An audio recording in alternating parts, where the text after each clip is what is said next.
This episode of Wine and Crime is brought to you by Progressive Insurance. Do you ever think about switching insurance companies to see if you could save some cash? Progressive makes it easy to see if you could save when you bundle your home and auto policies. Try it at Progressive.com. Progressive Casualty Insurance Company and affiliates. Potential savings will vary. Not available in all states. PayPal lets you pay all your pals, like your graduation gifters. Who's paying for the mattress topper? You mean the beanbag chair? Aren't we getting a mini fridge? Can we create a pool on PayPal? It lets us collect the money before we buy. Ooh, yes, that's smart. Glad we can agree on something.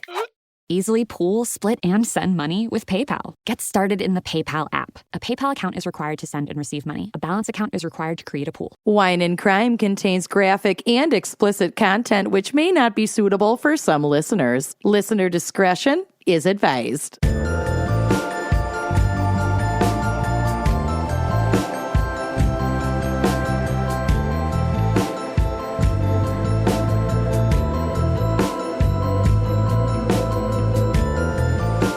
Listening to Wine and Crime, the podcast where two friends chug wine, chat true crime, and unleash their worst Minnesotan accents. Gosh darn it, you know they do. I'm curious what kind of accents might apply to today's topic. I've never been to that area, so I frankly don't know. Not much of one. Okay, respect. The accents aren't super strong in the Southwest, the American Southwest. All right. I don't think. I mean, I didn't, when we were in New Mexico, I feel like I did not notice any like discernible or to me, personally discernible, personally distinctive regional accent. But that's to my ear, which the value I put on this is absolute zero. Minimal. Yep. So I would love, honestly, like voice memo me your American Southwest accents because I would love them. Because, I'm Lucy. Yep, I'm Amanda. Sorry. We started before we started. We got a little ahead of ourselves. We did. Today we have a very special fan pick from Dustin Perez. Thank you, Dustin. Thank you, Dustin. Dusty P.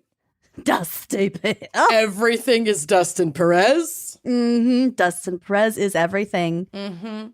Dustin chose the topic of Lake Tahoe Crimes. Oh, all the photos of Lake Tahoe. It looks Caribbean. Oh my God, it's just Gorgina. I mean, we live in such a huge country that I frequently forget the boundless natural beauties that exist right within even just the contiguous United States. They're it's everywhere. Wild. Yeah. So we should protect them, right? Federal government. Right. Guys, well, I'm on a razor's edge. I am barely clinging on. No, when they say skin of my teeth, they mean it. Didn't know my teeth had skin until I was there. Yeah. Okay, well, let's get going because I think that this might be a good distraction from some of the news. Horrors. Yeah. Okay. Yep. So, Amanda, what is our wine crime pairing for Lake Tahoe Crimes? Well, Dusty P recommended that we shout out and check out Tahoe Blue Vodka, which is well, I literally wrote, don't worry, the vodka itself is not blue. Dustin would not harm us like that. I've had my time your with UV blue blue flashbacks, your PTSD.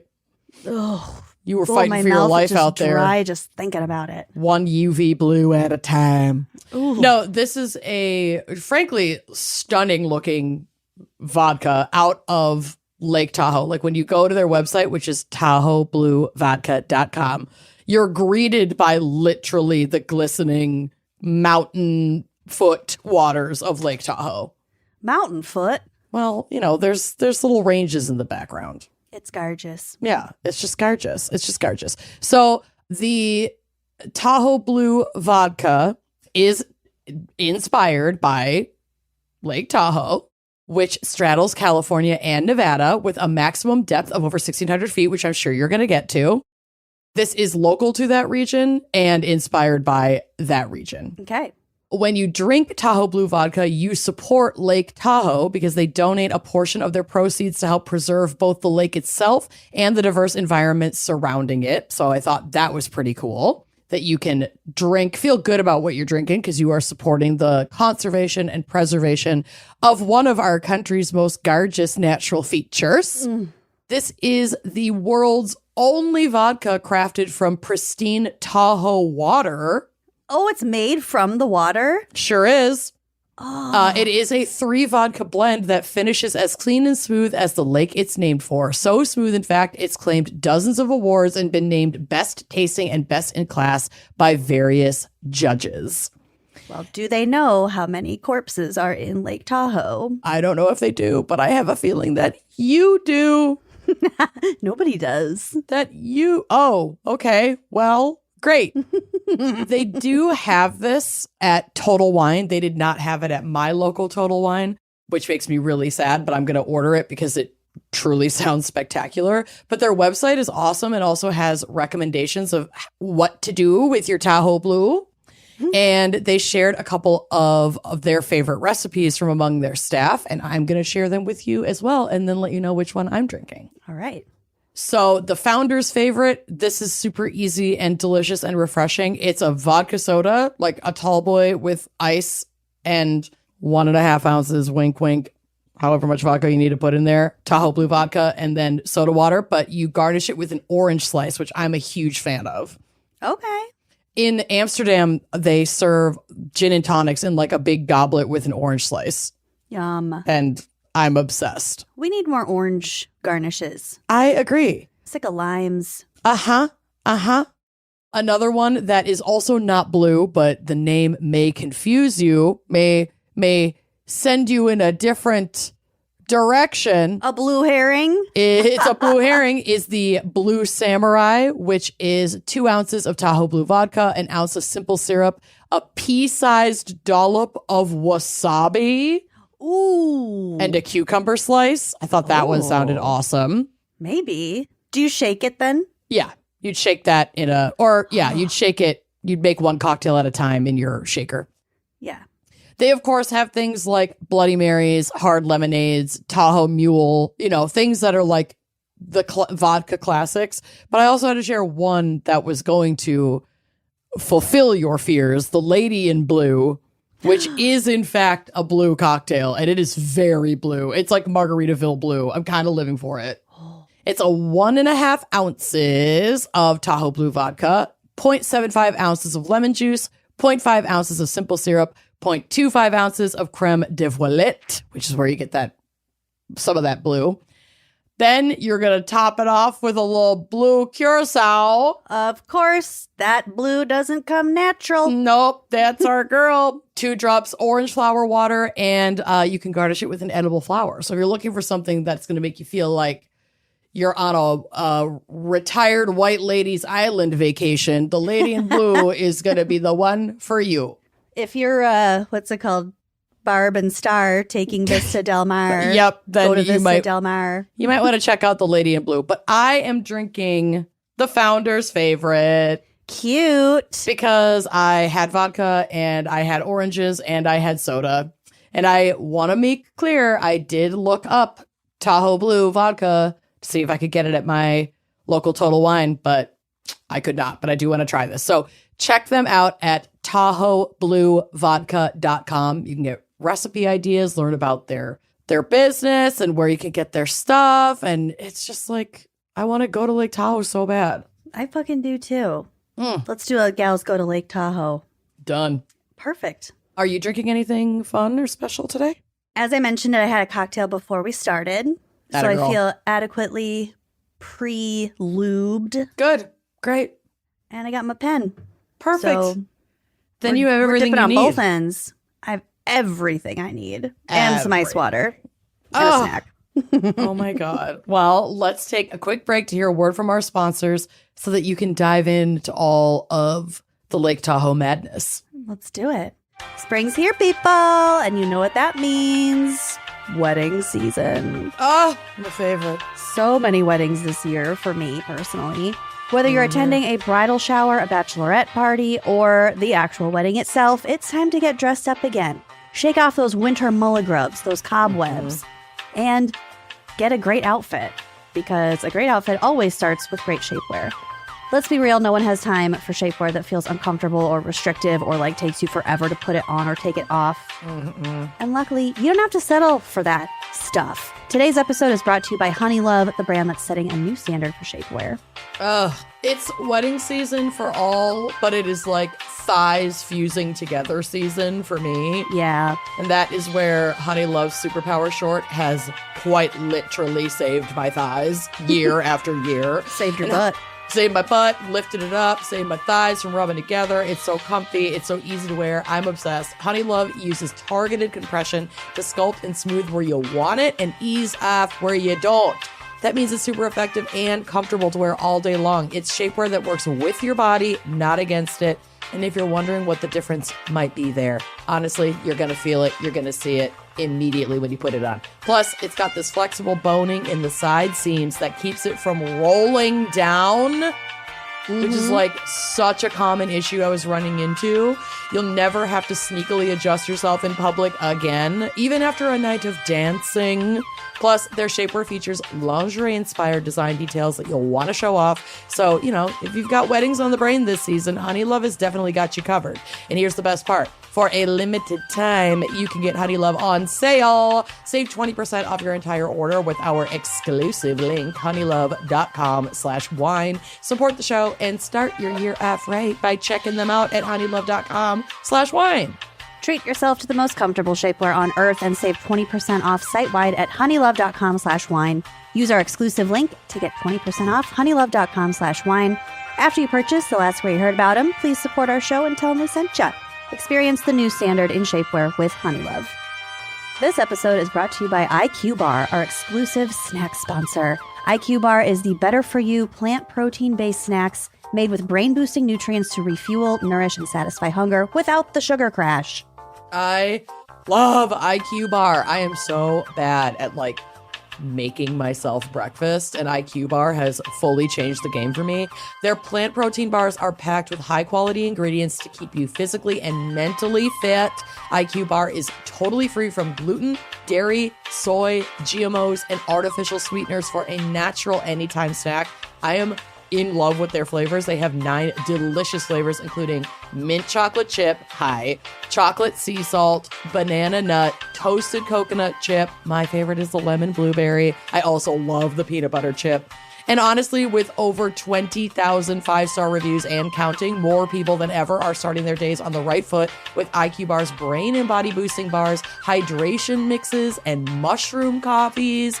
I'm obsessed. Their hydration mixes are so good. And again, don't have all that extra sugar in them that's going to spike my blood sugar in the morning. I'm a diabetic girly. I got to be careful about what I put in my body. IQ Bar is always an easy one for me to reach for. And right now, IQ Bar is offering our special podcast listeners 20% off all IQ Bar products, plus get free shipping. To get your 20% off, text GALS to 64,000. Text GALS to 64,000. That's GALS to 64,000. Message and data rates may apply. See terms for details. Did you know that Fast Growing Trees is the biggest online nursery in the U.S. with thousands of different plants and over 2 million happy customers? They have all the plants your yard needs, like fruit trees, privacy trees, flowering trees, shrubs, and so much more. Whatever plants you're interested in, Fast Growing Trees has you covered. Find the perfect fit for your climate and space. It's so amazing that you can literally search with your zip code and find your zone. So you're not leafing, quote unquote, through plants that won't even grow in your area. Fast Growing Trees makes it easy to get your dream yard. Order online and get your plants delivered directly to your door in just a few days without ever leaving home, our other favorite thing. Their Alive and Thrive guarantee ensures your plants arrive happy and healthy. Plus, get support from trained plant experts on call to help you plan your landscape, choose the right plants, and learn how to care for them. I got a cherry tree from Fast Growing Trees. Same girl. I couldn't plant it right away. She sat on my porch for longer than I would have liked. Popped her in the ground a couple weeks ago. She is thriving. Yeah. I was shocked that I didn't accidentally kill it because of that. Yeah, I actually had to put mine in a pot for the same reason and keep it inside by a window until the last freeze, which like she can finally be planted now, but she's already like sprouting Blooming. leaves. Yeah. Yeah. She's in great shape. The health of these trees, my God. So if you have a big yard, a small yard, or no yard, they have over 6,000 plants to fit any space, from indoor plants, they got like house plants, they got fruit trees, full-size privacy trees, so much more. I have a lot of fun just browsing their website. Also, funny anecdote, like 6 years ago, I planted one arborvitae on the side of my house. Girl, you tried. I got it for free from work, and I was like, okay, I'm just going to plant it. And then I like stopped seeing it because it's just one, you know, that's sort of an odd plant to just have one of. And now I got my cherry tree, and I was like looking around. I'm like, I'm going to plant trees all over. Like Yeah, this honey. spring, I already have a whole landscaping plan thanks to fast growing trees. I'm like, oh, maybe my arborvitae needs like 4 or 5 friends. And I have all the confidence in the world that the ones that I get from fast growing trees are going to be exceptionally healthy, and they're going to just make my yard so beautiful. It's also just such a great website for people who are like maybe kind of new to gardening or feel like they don't have a green thumb. Like, folks, these people will walk you through every step of the process. You can do, if I can do it, baby, you can do it. Okay. I'm so confident now. So confident. And this spring, they have the best deals for your yard, up to half off on select plants and other deals. And listeners to our show get 15% off their first purchase when using the code GALS at checkout. That's an additional 15% off at fastgrowingtrees.com using the code GALS at checkout. Fastgrowingtrees.com, code GALS. Now is the perfect time to plant. Use GALS to save today. Offer is valid for a limited time. Terms and conditions may apply. Welcome back to Wine and Crime. Welcome back. Welcome back. Welcome back. Lucy, I am excited to hear how many bodies are in Lake Tahoe. So would you like to present your findings to the class? You're not going to hear how many, because so many will never be found. Gosh darn it. Gosh darn it. It's right. Golly. So Lake Tahoe sits on the border of California and Nevada. Make up your mind. And is the largest alpine lake. It is the largest alpine lake in North America. So that means it's at or above the tree line. She's up there. Which Lake Superior is not. No. So she sits at over 6,000 feet above sea level. She's also very deep. As you mentioned, she gets to about 1,600 feet deep, putting her in second place behind Crater Lake in Oregon, who's just a bit deeper at 1,900 feet deep. Hey Siri, how deep is the deepest part of Lake Superior? The deepest part of Lake Superior is 1,333 feet, 406 meters. This is from Lake No, don't care. Shut your mouth. Shut up. Shut your mouth. Wow. Okay. So they're not like, I mean, I would assume in terms of depth and pressure, that's a pretty decent difference at 300 feet. But like to us, if you're going to walk 1,300 feet versus 1,600 feet, it doesn't feel that different. But I don't think it really would. But dang, that's some deep ass fucking lakes. It's very deep, especially considering when you think about like the pressure and like what can survive down there. Yeah. There isn't a big difference between 16 and 1,900 feet. I guess not. Like, once it's you get into fucking that deep. zone, you're crushing. Literally crushing. So Lake Tahoe is the 6th largest lake by volume in the United States. So it's basically the 5 Great Lakes and then her. Interesting. She's I wonder almost why a she Great didn't Lake. make the cut. Well, the Great Lakes are kind of connected up there, you know. I suppose. She's kind of alone down southwest. She's holding it down. She's holding it down. So, of course, this makes the lake a hub for tourism because being surrounded on all sides by mountains and gorgeous forests makes for excellent skiing in the winter. And those beaches, that water, the sheer size. Does she freeze? I don't think so. Yeah, because Lake Superior doesn't really freeze either. You'll get some ice like right along the shoreline, but it's not a lake that you can like skate or ice fish on. It's like, No. it has like a doesn't get- fucking tide. Well, this is also like in Nevada. Right. Oh, true. Yeah. I look at those snow-capped mountains surrounding it and I'm like, oh, it's cold. Wait, It's not, No. it gets cold, but it's not like how Lake Superior is always fucking like 35 degrees or some shit. Correct. Yeah. You can Much still different swim in it. climes. It's at a higher altitude, but it's in the desert. A warmer, yeah. It's in a warmer region. So like I mentioned, Lake Tahoe is unique because of its size. It is so big that at the widest point, which is over 100 miles, you can't see the other side, but you can see the curvature of the earth on its surface. It's she big. Yeah. That being said, if the air temperature is way higher than the water temperature, like if the water is really cold and the air is much warmer, the light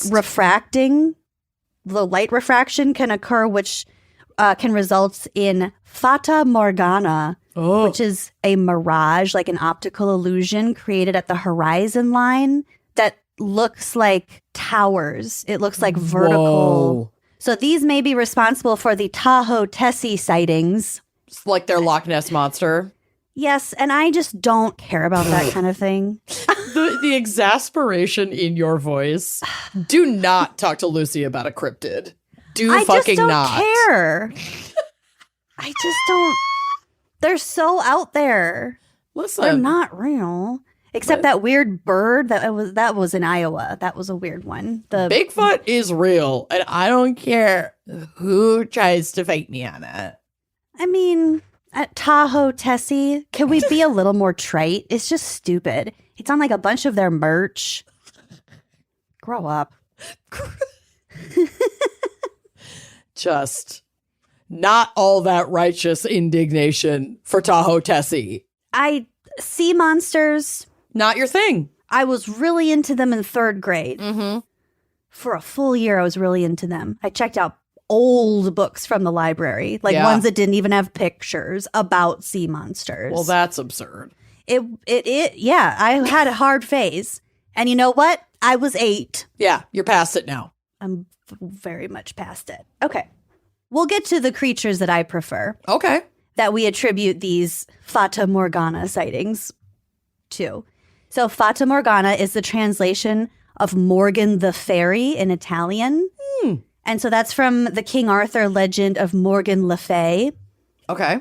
And so these optical illusions were named such by sailors in the Strait of Messina, where these mirages were described as fairy castles or false land created by Morgan's magic. Weird. They're like, Mirages are nuts to behold. Especially when you're in the middle of the ocean and you think you see like land. And like a towering, glittering city. Yeah. Like that's I mean, weird. in the middle of something that is so big that it feels like an ocean, at least in this case. Yeah. Well, the phrase Fata Morgana Comes from ocean came travel. from the Italian explorers. Yeah. So when I thought of Lake Tahoe, I got it confused with Lake Como. Mm-hmm. Which, that's Italy, right? Wait, which one am I thinking of? Lake. Havasu. Well, I thought of Lake Havasu. from I thought Vanderpump of Rules. Real Housewives. I thought of Real Housewives. Mm-hmm.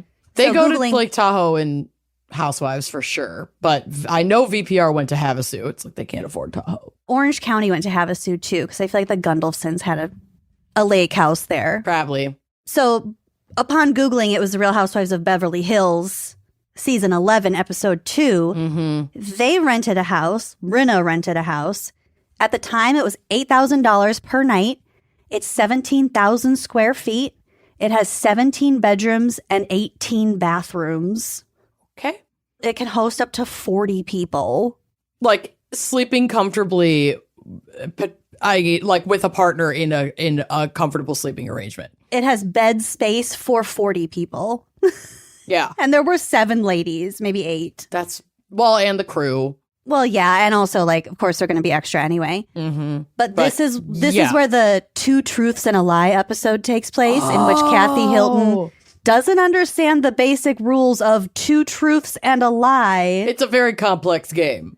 And then Erica wants everyone to think that she's super mysterious, and she just is so vapid. I can't even stand it. I know. What a monster. So this house has a Himalayan salt cave, an indoor swimming pool, a secret tunnel to the lake and the pier, My God. and its own hair and nail salon. In the house? Yeah.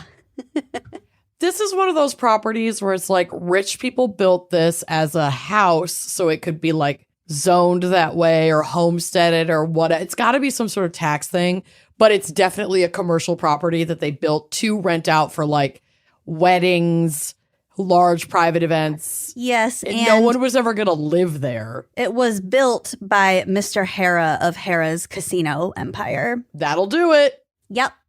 That'll do it. That fits just right. Yep. Hey, do what you got to do. So Ben found it on Vrbo. It is now $12,000 a night. Ew. But you can rent it. Well, one could. I absolutely cannot. I also found I saw on Instagram, the house in White Lotus where Greg/Gary lives with Chloe is on Airbnb for $13,000 a night. Jesus. Okay, let me do the math on how many people I would have to split that with to be able to afford it. You could split it with 40 full people. Well, but that doesn't. It's $1,200 a night? $12,000 a night? Yes. $12,000 a night divided by 40 is still on the high end of my price range.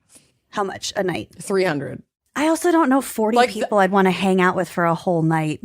I mean, fair. Not that you see many of them because it seems like the place is so fucking big, it'd be pretty easy to avoid people. Yeah. You could pretty much all have your own bathroom. If I'm spending $300, I want a couple, and splitting like everything with all of my friends, I want a couple nights out of it, not one night. Yeah, it's still $1,000 basically living in a frat house. Yeah. A really nice frat house. The world's nicest frat house. No, thanks. Next. I'd rather split it with fewer people, but I couldn't afford that if I won the lottery. I think I would maximum 12 people. Yeah. Even in a 17,000 square foot house. Yeah, no. It's too big. I don't like it. Pull a Denise and get a hotel. Yeah. Okay. Lake Tahoe is fed by 67 tributaries, so like little streams that come down from the mountains, but not like full substantial rivers. So those give it about half of its water, and the rest is from precipitation. Cool. There's only one outlet, which is the Truckee River, which flows north through Reno, up past Reno about 15 miles to Pyramid Lake. Interesting. Pyramid Lake, remember when we were at the convention in Albuquerque and we were talking to that guy? That's right, when my gummy kicked in. When he and saw we were talking about UFOs. Is that where he saw the UFO? Yeah. No way. That's why I started Googling Pyramid Lake. There's a bunch of weird UFO stuff, but there's also what I'm about to talk about. All right. So Pyramid Lake is just too fun not to give a brief moment to before we head back south to Lake Tahoe. So Pyramid Lake is on the Paiute Reservation, and Paiute folklore says that the lake was formed from the tears of the Stone Mother, probably from all the mountains. Some other tribe legends include water babies. Ooh.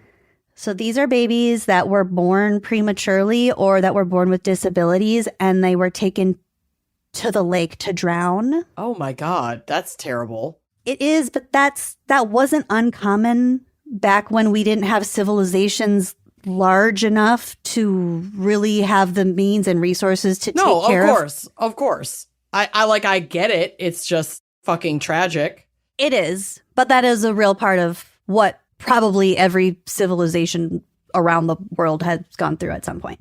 I feel like that kind of death is a lot quicker and much more merciful than the inevitable death that also comes with draining a bunch of resources from your community. You know?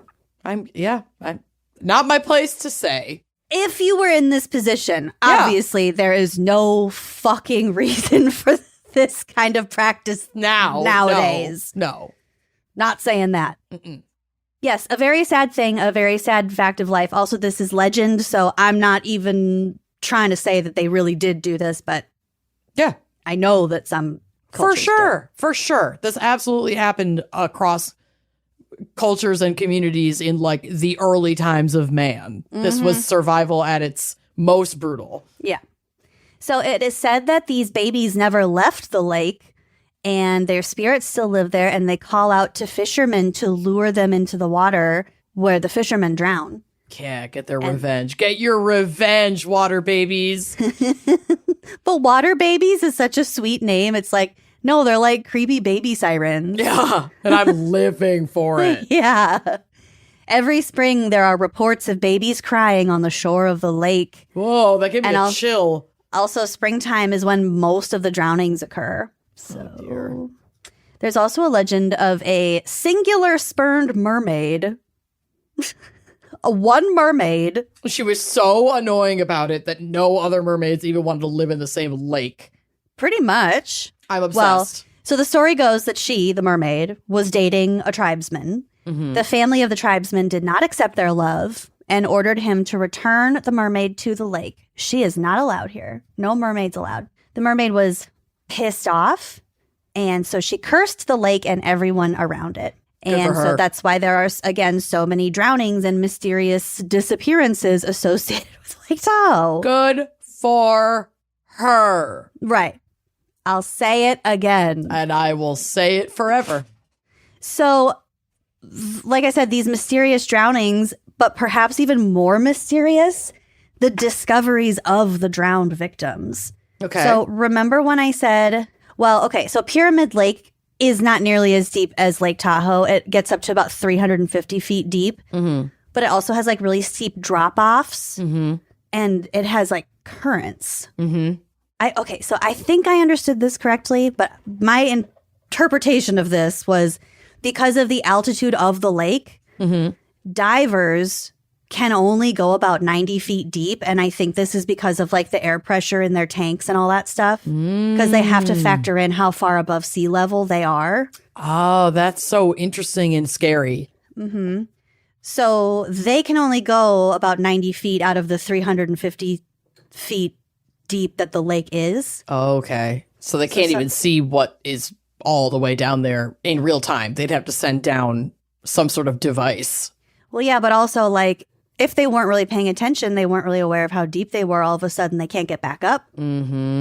So divers sometimes go missing, but the weirdest part is that some people, remember how I said that Lake Tahoe feeds into Truckee Lake, which flows into Pyramid Lake?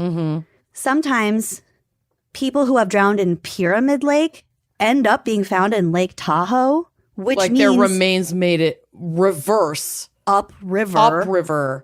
Weird. Which means that the river must have like flowed backwards somehow, or it was an army of underwater babies, or a singular pissed off mermaid. I can't even wrap my head around that. Isn't that gross? That's so weird. Yeah. Oh. Yeah. No.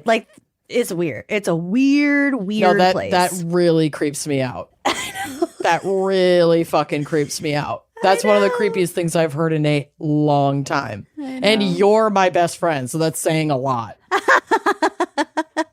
The fuck? And like it wasn't just one, it's been like several, and also like stories of people. Like it's not just a one-off. No. Next. Absolutely not. All right, so we're going back upriver to Lake Tahoe, just like those bodies. Good God. So it is a conifer forest around the lake. So conifer meaning like pines. We've got the Pinus Jeffrey, the Jeffrey pine. Jeffrey Penis. The P. contorta, the lodgepole pine. And the P. lambertiana. I don't know why I'm putting an accent on it, but... Why not? P. lambertiana. I'm back in Italy. Or the sugar pine. But not the dusty pea. No dusty P. Okay. Only P. contorta. Just trying to figure out why Dustin would pick this episode if there's no dusty pine. I don't remember why they picked this episode. I'll go back in the email on our next break and figure that out. So Lake Tahoe is also the only known habitat for the ultra-rare Roripa sabumbalata, a.k.a. the Lake Tahoe yellow cress. It's a bird? It's a plant. A plant? She's real cute, too. I have a picture of it on the drive. Okay. I'll buy it. Little yellow. It looks like Oh, that's pretty. It's like a fern meets a succulent with a little yellow bud little on yellow blossoms. Gorgeous. Yeah, it's like a succulent fern. It's really cool.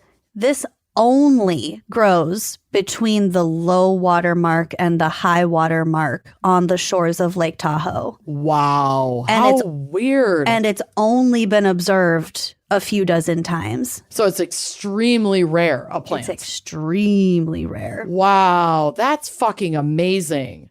Mm-hmm. She's part of the mustard family. Can you Colonel imagine Mustard. horticultural... Niece of Colonel Mustard. What?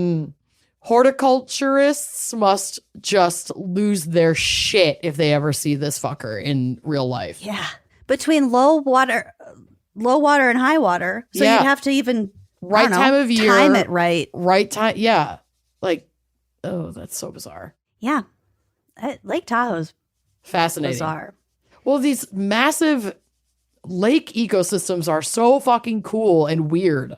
And now we're way into it after having Geo on our Oh, yeah. that episode of GAC. Truly. I bet there's so much Spooky Lakes Month Tahoe content. Mm-hmm. Mm-hmm. I'm in. Yeah. Follow Spooky Lakes Month. Geosaurus on TikTok. Who was You won't be sorry. named because her mom is like a geologist, scientist, which cracks me up. I'm obsessed. Geo. Okay, so I have some folklore, like an origin story, some name origin story for you. Okay. This is from a 1905 edition of Sunset Magazine in which a member of the Washoe tribe recounts the naming of the lake. Okay. So in their stories, they had the Ong, O-N-G, and this was like a really, really fucking big bird. Oh. It was described as bigger than the house of the white man. Good. Its body was like an eagle's and its wings were longer than the tallest pines. Wow. It also said like as it flew by, like trees would like bend in the wind that the wings made. Damn. Quote, their words, not mine. Its face was that of an Indian, but covered with hard scales, and its feet were webbed. So because it was scaled, it like couldn't, their weapons didn't work against it. Oh, cool. It was like this big bird that they couldn't, obviously this was like mythology, but I've been playing Monster Hunter recently, and nice. I am imagining some adversaries that I have had to defeat that were quite challenging. Some monstrous adversaries. Oh. Monster Hunter is a very hard game. You would hate it. You would hate it so much. You would want nothing to do with it. I already don't. I won't even play it by myself. It's not like it's scary. It's just genuinely challenging combat. So like it's the only game that I'm like using my headset, like getting out with my friend Aaron, and I'm like, meet me at this rally point because I have to defeat this monster and I need your help because I'm a little pussy and I can't do it myself. Talk on our little mic. Ew, what was that gross way you talk to each other? Oh no, we just like to make the same sound effect as Link from Ocarina of Time when he's like fighting something. He just goes like, Oh, right.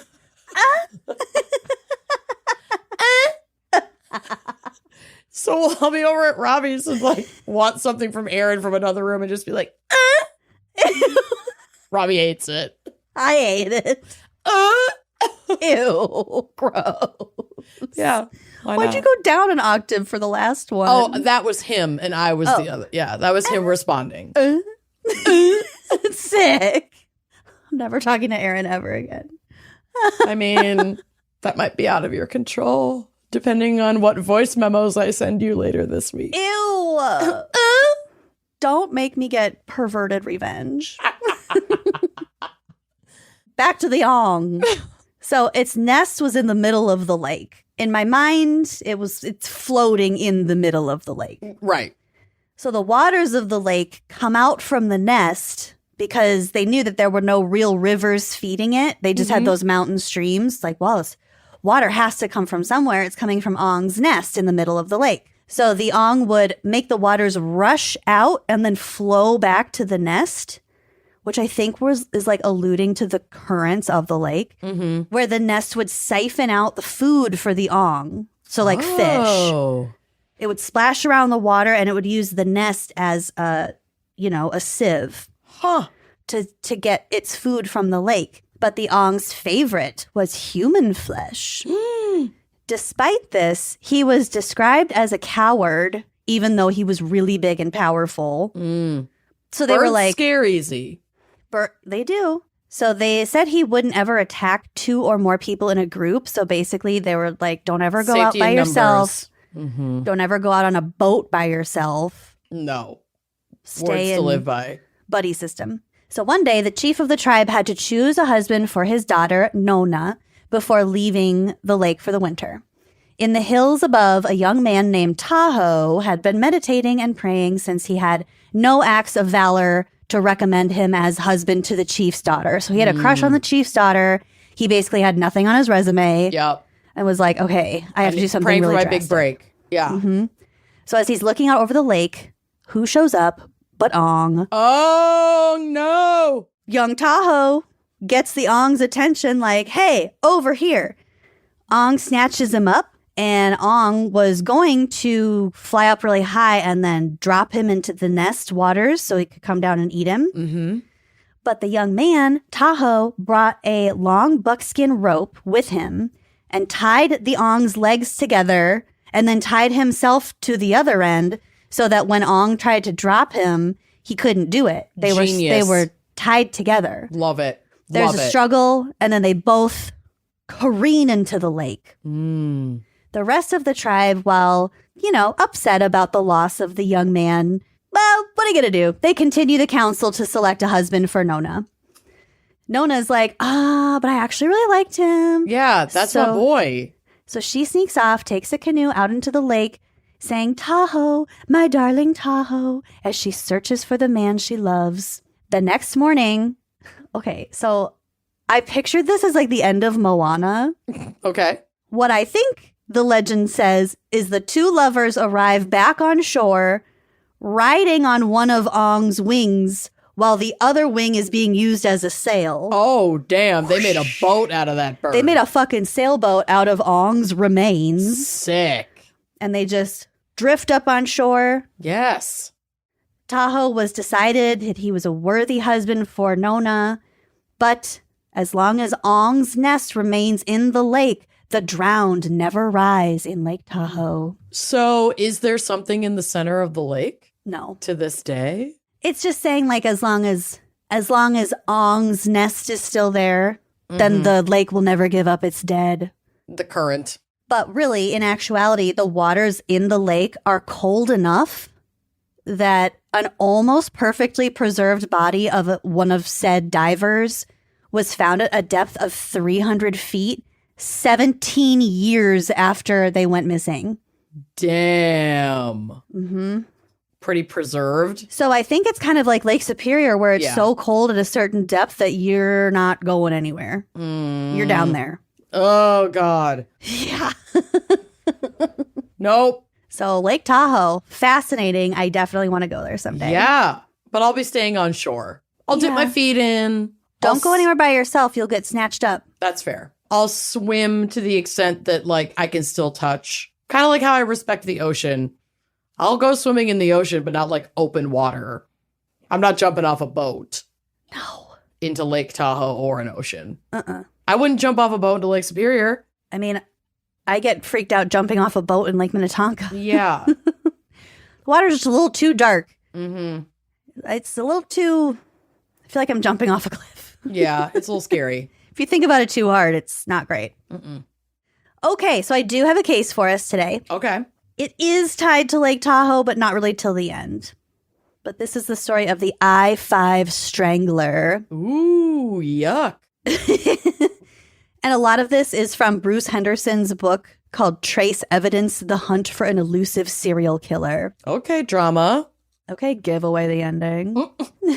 Roger Reese Kibbe was born on May 21st, 1939, a Gemini, in San Diego County, California. Not a lot known about his upbringing, just I think because it was, the 40s. But his mother allegedly was abusive, and at school he was bullied for his stutter. As a teenager, he was arrested for petty theft and prowling. He was observed stealing women's bathing suits and stockings. Ooh. Not loving this so far. He's a creepy motherfucker. Henderson claims in the book that Kibbe enjoyed tying himself up with women's underwear and cutting the clothes up with scissors. There was something about cutting the women's clothes with scissors. And what age were these behaviors? Teenager. Yeah, okay. I mean, not that like I'm a big fan of that in general. No. A specific incident was when he was, I think, 15. But yeah, when there's a difference, obviously, between these behaviors when you're very young and these behaviors as like a consenting adult in a, trusted relation with another consenting adult.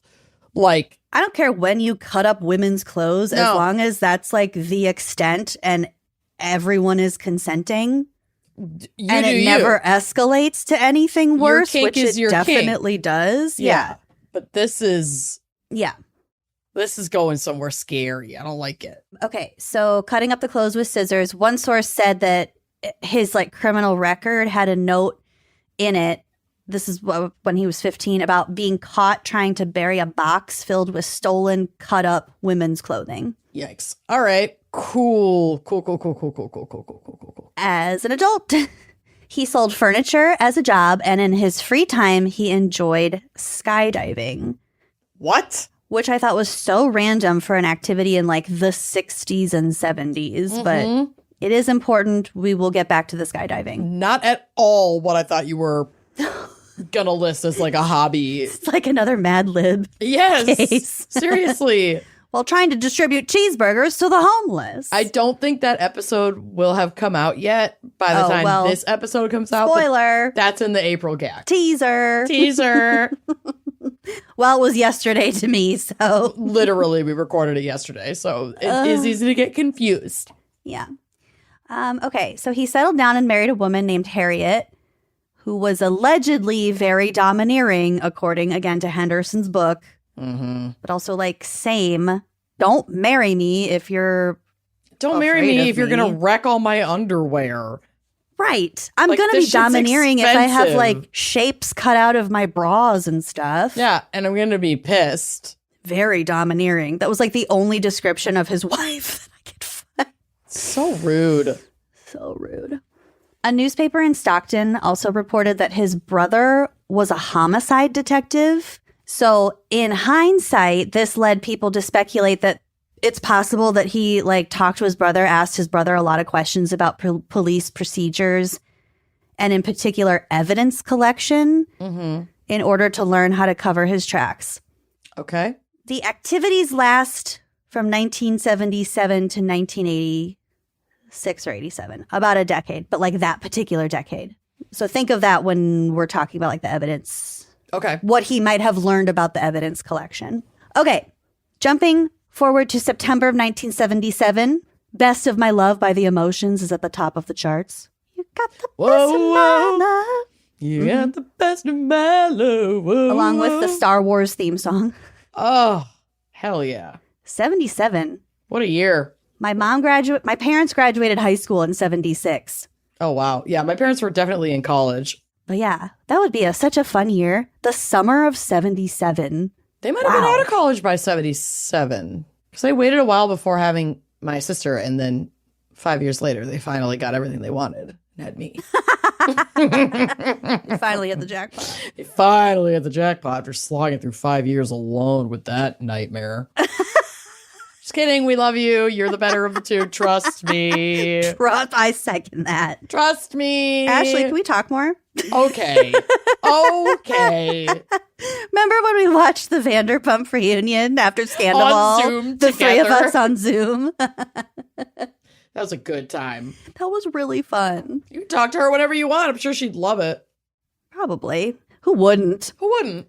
Apparently, Kibbe was bored at this time back in September 77 and decides no skydiving trips. I get that wasn't fulfilling him anymore. He decided to place a fake ad in a newspaper, like an employment ad, like looking for an like a job ad. Right. In order to find a victim to assault. 21-year-old Lou Ellen Burley answered the ad. Kibbe said that my office is under construction. Why don't we meet in my van? Absolutely not. but she did. He then drove her to Lake Berryessa in Napa County, where he raped and strangled her before dumping her body in a nearby riverbed. No. When Llewellyn was reported missing, Kibbe was briefly considered a suspect, according to the LA Times. But alas, Llewellyn would not be found for another 30 years. 30 plus. So sad. On April 21st, 1986, so this is almost a decade later. This is like 11 and a half years later. Okay. A woman named Laura Hedick. One article said Lori, but more of them said Laura. Okay. She was also 21 years old. She was seen getting into the car of a man in his 50s, and she was never seen again. So Laura would sometimes engage in sex work due to her addiction issues. Mm-hmm. Of course, that doesn't describe her as a full individual person. Right. Of course not. But again, I don't have a lot of information here, especially about the women in this case. Mm-hmm. In September of that year, so that's like 5 or 6 months later, her remains were found off of I-5, which was southeast of Sacramento. She had also been raped. Investigators noted odd shapes were cut out of her tank top before it was used to strangle her. So he cut up her shirt and then killed her with it. Uh-huh. The pattern. Mm-hmm. Laura's boyfriend at the time saw the man who picked her up and described him to the cops so they could make a composite sketch. Okay. So they have a composite sketch. So like I said, that was April 1986. After that, things really begin to escalate, like very quickly, considering it was almost 10 years between his first known victim and this second known. So that same year, 1986, in July, so this would be before Laura's body was discovered, Mm-hmm. Kibbe abducts Barbara Ann Scott, age 29, before killing her and dumping her body along a stretch of road in Contra Costa County. Fuck. That was on July 3rd. On July 15th, 19-year-old Stephanie Brown was abducted. Her car was found abandoned on I-5, and her body was found in a drainage ditch. Like the other victims, she had also been raped and strangled. The NBC Sacramento affiliate said that portions of her hair had been cut with scissors. Oh, so this isn't like hair that had been like grabbed maybe in a struggle. This was like taking as a memento, cut. It was cut. Intentional. Mm-hmm. Oh, no. 1 month later, on October 17th, Charmaine Sabra, age 26, this is so gross, was driving home with her mother when their car broke down along I-5. Surprise, surprise. What do you know? A good Samaritan stops by to help. But oh no, he can only take one person in his car into town. No. Charmaine's remains were not discovered for 3 months. Oh, God. Her body showed signs of sexual abuse, strangulation, and both her clothing and her hair had portions cut away with scissors. Wow. So obviously now people are worried there's a serial killer on the loose because they just have a string of bodies. Then they were all found along I-5. Mm-hmm. The police began to utilize undercover female officers to pose as broken down motorists. Witness statements described the suspect as a middle-aged man with a big nose. Mm-hmm. So that kind of went into that the composite sketch. During this dragnet operation, Kibbe actually did get stopped on a routine traffic violation. But they didn't put it together. They didn't clock it as him. The cops were surprised at how much he looked like the composite sketch. So I have a picture of the composite sketch and his mugshot. Oh my God, this is so funny because I also have a side-by-side composite and mugshot in my case. It's not the same case, but there are similarities. Do you see it? The jawline, the lips, the nose. That's shocking. Uh-huh. Whoa. Yeah. I'm kind of surprised they missed his mole in the composite, but otherwise... Yeah, I mean, I don't know who else were the witnesses except for the boyfriend of Laura. Okay. And I think she got into his car at night. Mm-hmm. Okay, so she might not have seen it. Yeah, it's like, if they didn't meet like face to face. Mm-hmm, mm-hmm. I don't know. But yeah. But considering how little they had to go on from a singular witness testimony to make this composite, it's very good. Mm-hmm. Maybe Charmaine's mother also would have been able to give, you know, because she was with Charmaine when the car broke down and Charmaine went with Sure, so Kibby. she would have seen him. Yeah. But okay, so different sources said different things. So either the cops saw him, looked at the composite sketch and was like, oh shit, and he was driving a similar car that matched the witness statements. Okay. Either they just photographed his car and sent him on his way, or they searched his car at this point where they found nylon parachute cord. Oh, the skydiving. Mm-hmm. Scissors and handcuffs. Oh, it's not looking good for you, Kibby.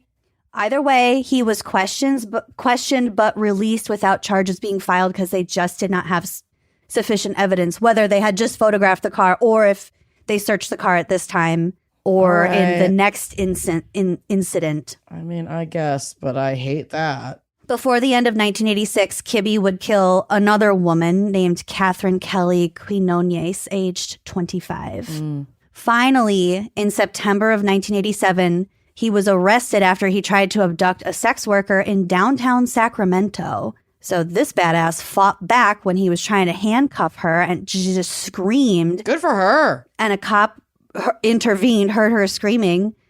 And after taking him into custody, they impounded his car and they found evidence which linked him to the I-5 killings. So whether they searched his car earlier when they stopped him for that traffic stop, or they didn't search it till they impounded his car now, They eventually found evidence. Damn. And since they wanted time to gather all the evidence, because they were like, oh my God, if this guy is responsible for these 5 or 6 other homicides, we need time to get all the evidence and build all the cases. Sure. So in the meantime, they were able to get him for battery and solicitation for trying to abduct the woman in Sacramento, which put him behind bars for 8 months while they could continue their investigation. Damn. He was first brought to trial for the murder of 17-year-old Darcy Frackenpole. So she was a runaway whose body had been found in 1987 near Lake Tahoe, where Kibby's brother, the homicide investigator, lived. Wait.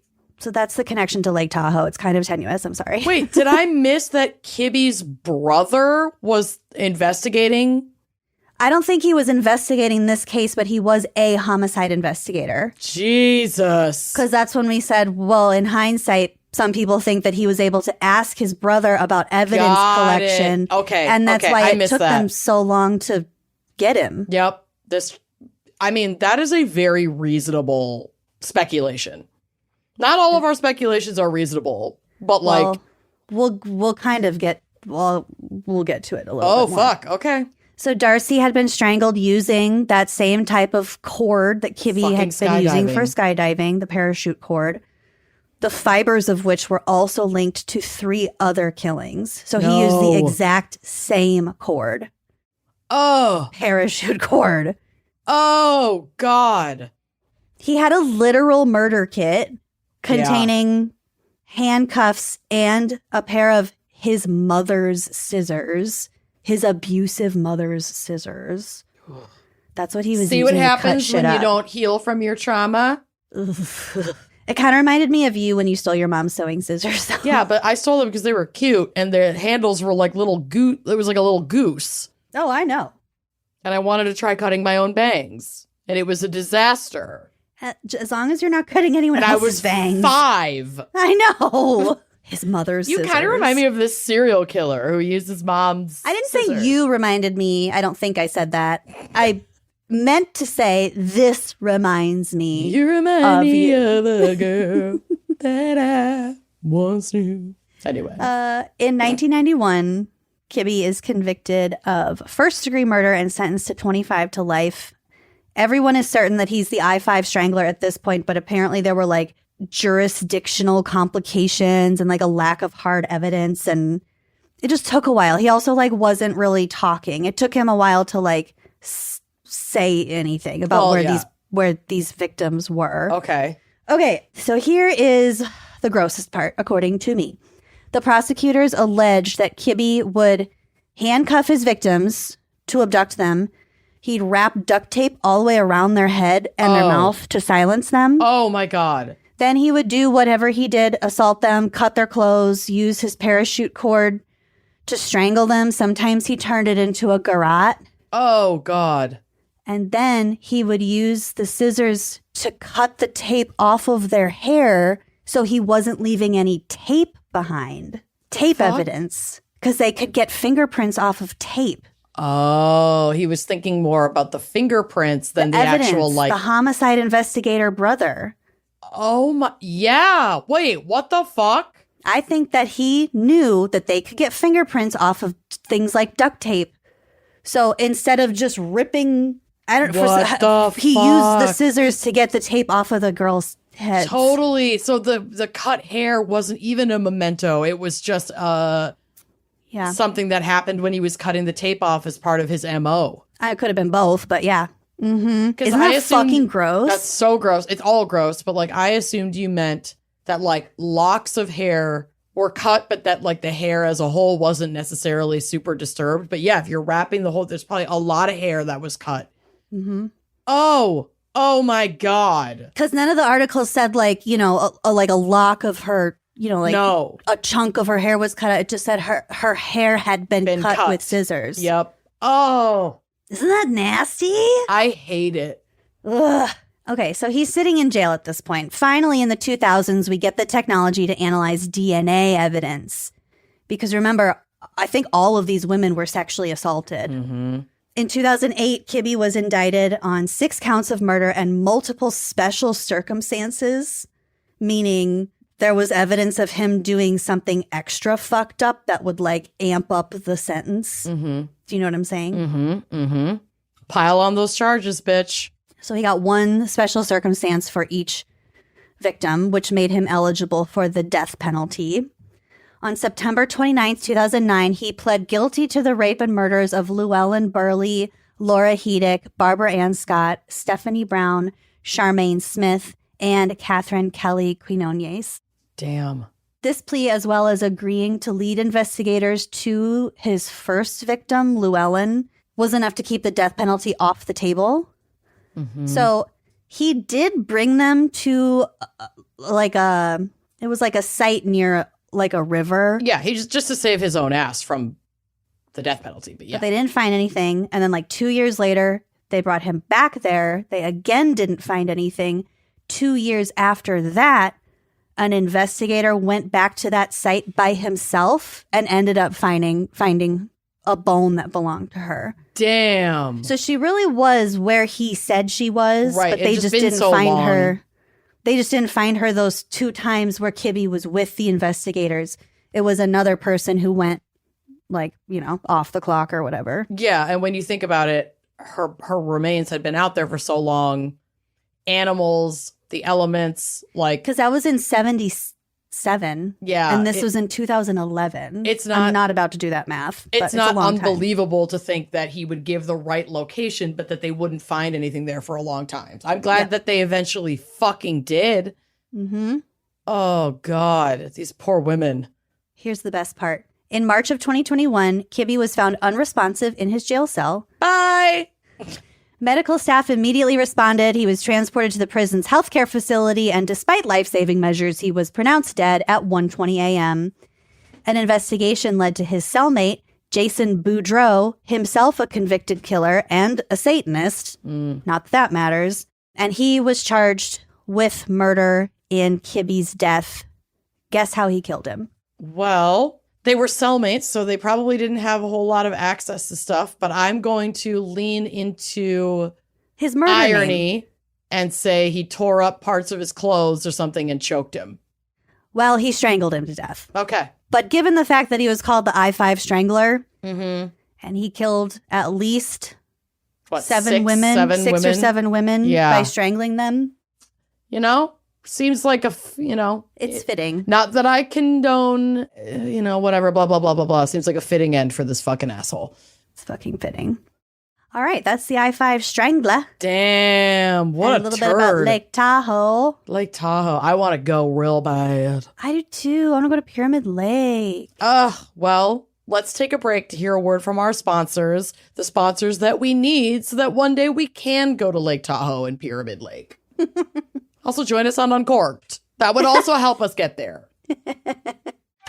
Shopping can be a nightmare. The lighting in those dressing rooms is a targeted attack. It's a paid actor, and offensive. And it's offensive, and I want her fired. I want her offset immediately. And this is why I am so in love with Stitch Fix online personal styling. It makes it so easy.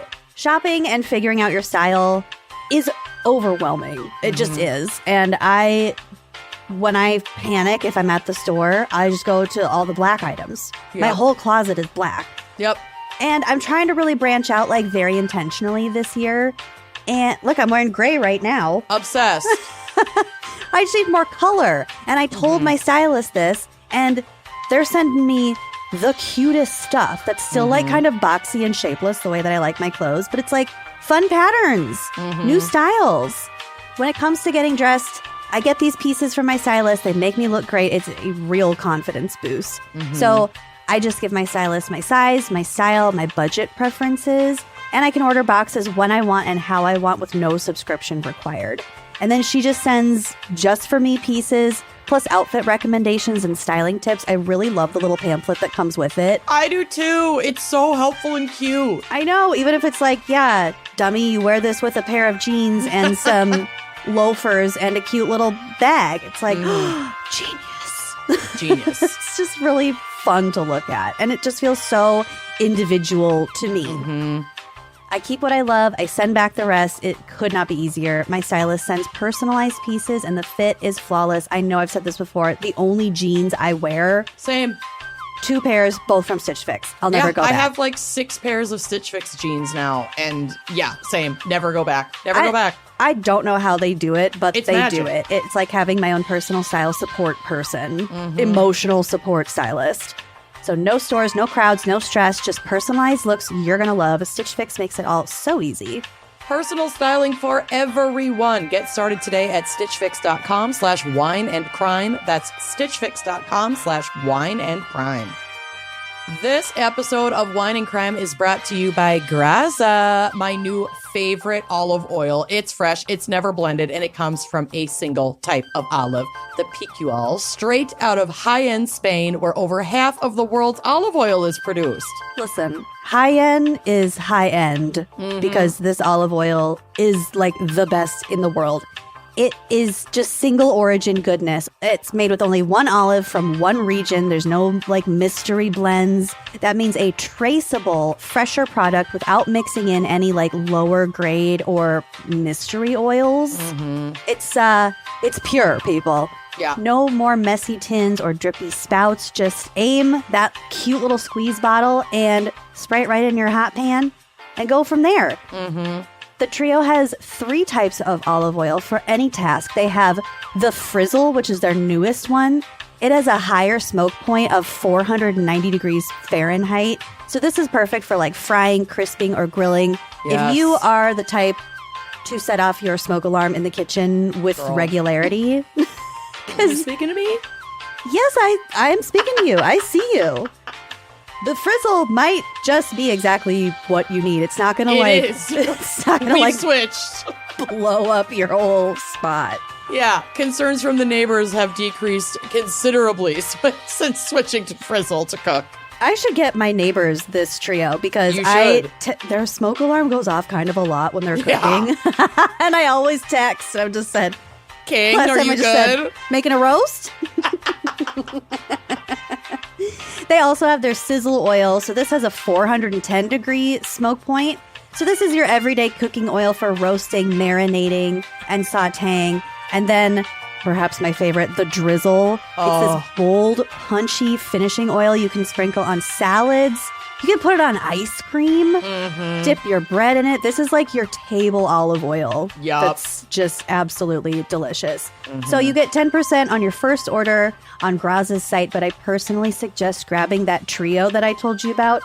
That's all 3 squeezy bottles. You got your sizzle, your frizzle, and your drizzle, so you are set for every style of cooking.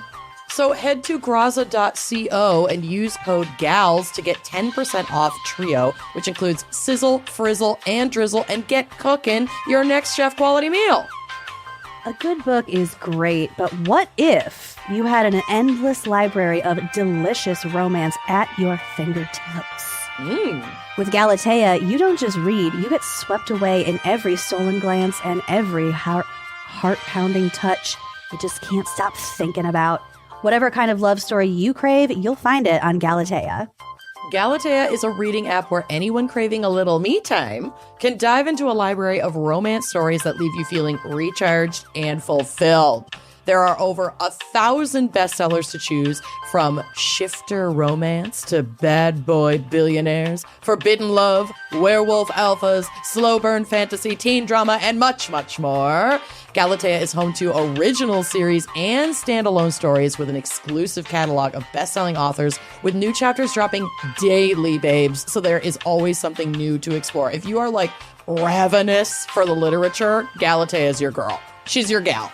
Over 30 million people have fallen in love with reading on Galatea, so join now to indulge in stories that make you feel like yourself again.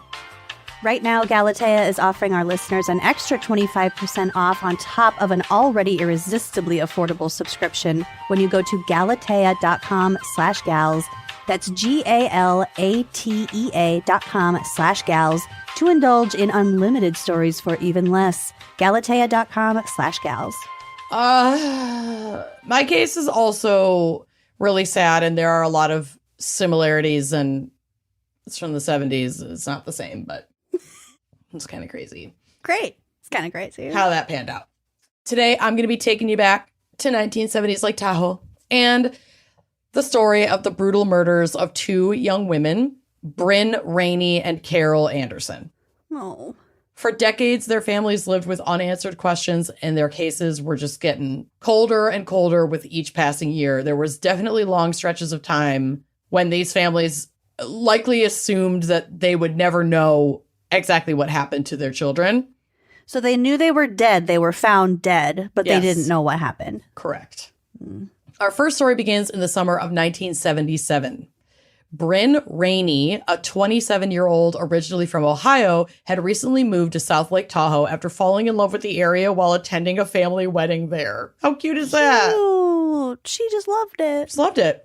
Drawn to the beauty of the lake, she took a job in that area as a Keno runner at the Sahara Tahoe Casino in State Line, Nevada. And Keno is a lottery game that I guess it's kind of like a card game, but also kind of like bingo. I could not for the life of me figure it out.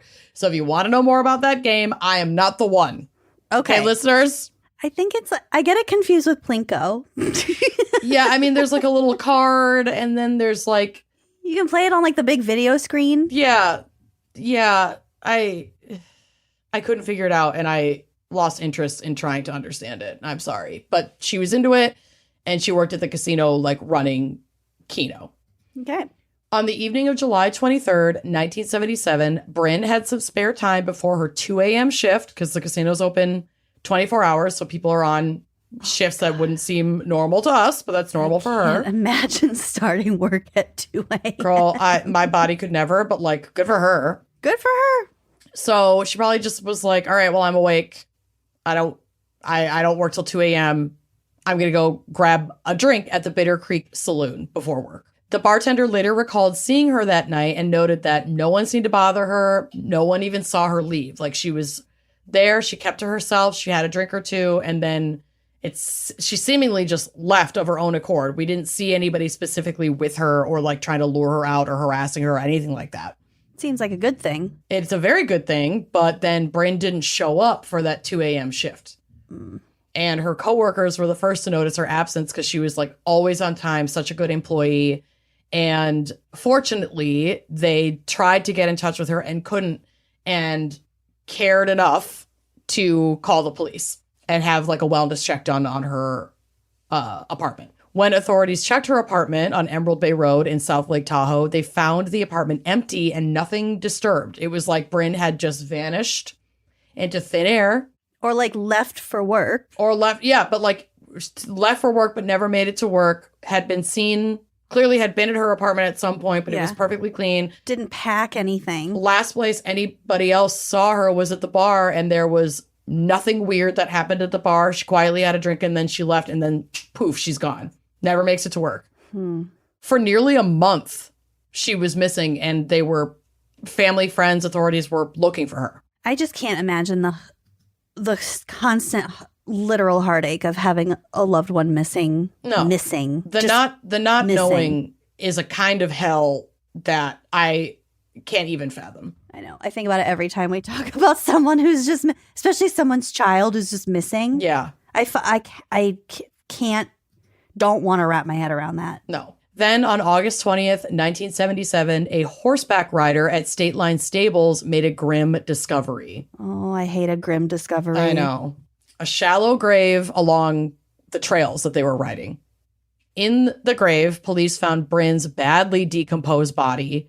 Her purse was still there, containing her identification. It was buried nearby, but it was like on the site. You know, it indicated that it wasn't like a robbery. How did horseback riders find a shallow grave? I think it Maybe was like just a foot was sticking out or I something? think it was very shallow and just very obvious that like something was off. Okay. It was haphazard to say the least. Okay. While the extent of decomposition made it difficult to determine the official cause of death, because this would have been August in this area, so it's not cold. Yeah.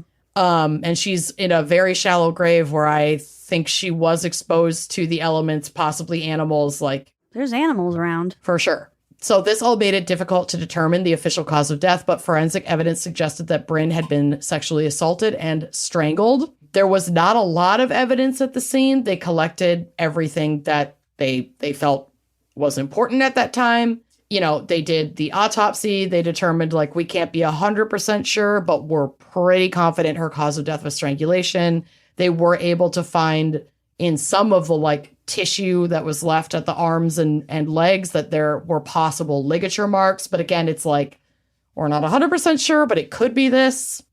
If all that tissue is gone or going away, Yeah.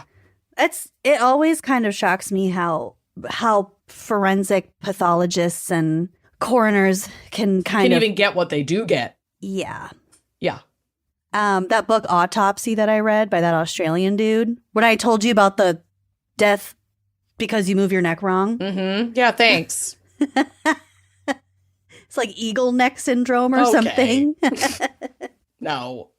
Him just going through the autopsies of these various crazy deaths. He's like, I noticed X, Y, and Z. I'm like, Yeah. how? That training is it's really important. Remarkable. It is remarkable. So good. So they don't have a ton of evidence. They don't have any witnesses. And Bryn's case quickly goes cold. 2 years later, in the summer of 1979, tragedy struck again. 16-year-old Carol Ann Anderson lived in State Line, Nevada. On June 30th, 1979, she went to a house party near the Heavenly Ski Resort. According to a 2015 news article, Carol's sister mentioned that the teenager had epilepsy and that her mother rarely allowed her to go out because of her condition, which to me, I think alludes to the possibility that Carol snuck out. She's 16. She wants to go do teenager things, like knowing her mom would likely say no. This could easily have been any of us at that age. We literally did do this. Yeah. So Also, my first thought was Hereditary when oh God, the mom makes the brother take the little sister, but she has like this crazy nut allergy. Yeah, no, as far as I know, Carol Ann's sister wasn't at the party. Okay. But that Carol Ann had just commented, like, yeah, she went to the party. Our mom almost never let, like, anyone go out or never let her go out because of her epilepsy. Mm-hmm. So it just triggered the Hereditary. 1,000%. 1,000%. So she goes to the party, and as the night wore on, Carol's friends left the party one by one, each offering her a ride home, which she declined. She wanted to stay and make the most of a rare night out. It's like, especially if she snuck out, it's like, I'm gonna get in trouble. I'm making every minute count. Absolutely. The last time anyone remembered seeing Carol was around 11:30 p.m., still at the party. Police believe she likely left the party on foot alone and perhaps hitched a ride with a stranger, which was a common practice for teenagers in the 1970s, as we know from the hitchhiking episode and many, many times that's come up. Mm-hmm.